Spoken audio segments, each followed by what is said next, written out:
السلام عليكم، مرحبا بكم معايا في فيديو جديد من شهيوة ياسمون. ان شاء الله اليوم نوجدوا اللحم محمر في الكوكوط، كيجي رائع ومعلق مع سلطه ديال الخضر مرافقه باش يكون عندنا طبق متكامل. بقاو معايا نشوفوا طريقه التحضير ومكونات. هنا على بركه الله عندي هنا 2 كيلو ديال اللحم. بالنسبه للتتبيله درت القزبر والكمون. غناخذ هنا طبيسيل اللي غادي نخلط فيه المكونات ديالي. هنايا معلقه كبيره ديال القزبر، معلقه كبيره ديال الكمون، يعني معلقه غير مملوءه، وكتبقى دائما على حسب الكميه ديال اللحم. غناخذ الزبده اللينه معلقه مملوءه جيدا، يعني معلقه كبيره مملوءه جيدا ديال الزبده، تقريبا من الغرامات غادي تكون شي 60 غرام. غادي نزيد عليهم السمن. هنا عندي السمن حايل، هذاك الشيء خديت غير القليل. نتوما الا كان عندكم السمن جديد يمكن لكم ديروا نص معلقه. بالنسبه للملح انا درت رويس المعلقه الصغيره ديال الملح، ونخلط هاد المكونات مزيان حتى يتمزجوا ليا ويعطيني واحد القوام اللي هو كريمي باش ندهن به اللحم. بالنسبه للملح انا درت غير شويه حيتاش السمن مالح، ومن الاحسن يعني ما يجيناش مالح حتى الاخر، ونحطو نرافقوه بالملح والكمون. اللي بغى يزيد شويه ديال الملح. هنا كما شفتوا معايا انا كنحاول اني كندخل. هنا درت واحد الفليحات كندخل فيهم القوام هذوك التوابل. انا عارفه ان اللحم عندي صغير، الا كنتو شاكين في اللحم كبيره فانتم تقطعوها شويه باش طيب لكم كامله ويدخل لها الطياب. خديت طنجره ديال الضغط وغادا نحط فيها اللحم كما شفتوا معايا. ما غادا نزيدش نهائيا، فقط التوابل، ما غنزيدش لا الماء لا الزيت. ودابا غادا نسدها وغادا نحطها طيب. فهو كيجي معلك وكيجي رائع، صدقوني غير جربوا هاد الطريقه هذه غتولي معتمده عندكم باذن الله.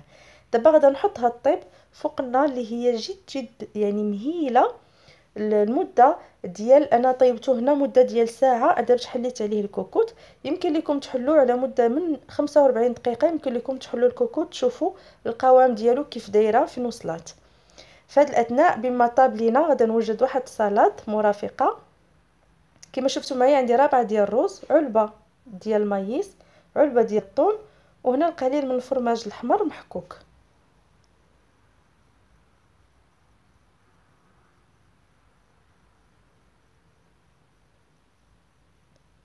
الفرماج احمر ما غاداش نديرو هنا كله، غادا نخلي واحد القليل اللي باش غادا نزين به الوجه ديال السلطه كما غادي تشوفوا معايا ان شاء الله. هنايا الرز زدت عليه المايس والطون والفرماج، وغادا نجمعهم بمايونيز كما غتشوفوا معايا. مكونات اللي هي بسيطه ولكن لذيذه. بالنسبه الرز انا راه سالقاه في الماء والملحه، يعني ما محتاجاش انني نزيد الملح. غنخلطهم مزيان حتى يتجانسوا ليا مع بعضياتهم. ودابا خديت هاد القالب، يعني التبصيل ديال التقديم، حطيت درت فيه هاد القالب اللي غادا ندير فيه الرز باش ياخذ ليا الشكل الدائري. ونحاول انني منين كنت نحطو نضغط عليه مزيان باش ياخذ هذاك الشكل الدائري، ومنين نحيد القالب ما يلصقش ليا الرز فيه.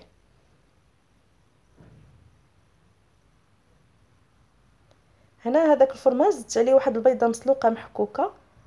هنا الفوق دابا فيه الفرماج زائد بيضه مسلوقه محكوكه كنزين فيهم من الفوق.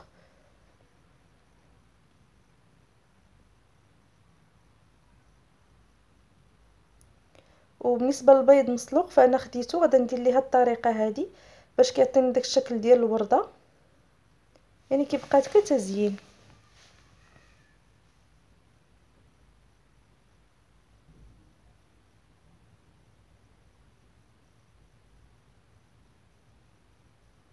دابا غادا نحاول نحيد هذاك القالب وكنهزو غير بشويه باش ما يلصقش ليا فيه الرز. ها نتوما غتشوفوا معايا على هذا الشكل.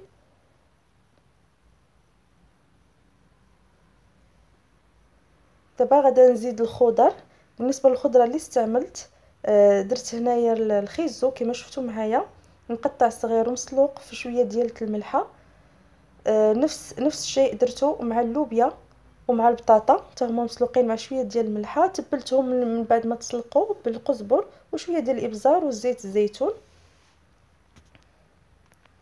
صافي دابا غنبقى ندير يعني تستاف ديالهم في الصحن ديال التقديم، وكيبقى داكشي على حسب الذوق ديالكم ولا حسب كل وحده وكيفاش كتبغي تشوف الصحن ديالها. يمكن لكم ديروا اي ديكور اللي تشهيتوه. انا هنا يعني مجرد حطيتهم على هذا الشكل.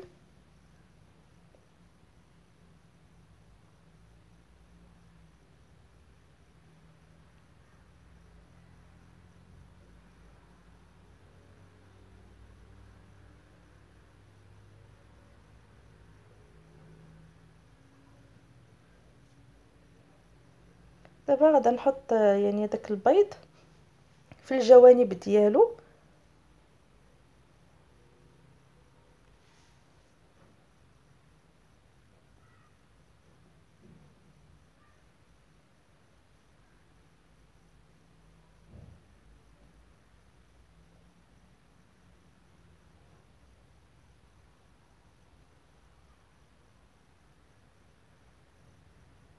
غندوزو نشوفو اللحم اللي هي طابت لينا دابا مزيان. غادا تشوفوا الشكل ديالو كما كتشوفوا معايا. ها هو راه مازال يعني باقي ما نشفش. غادا نحاول نقلبو على الجويه ديالو باش يزيد يتحمر ليا مزيان من جوج الجوانب ديالو ونطلقه.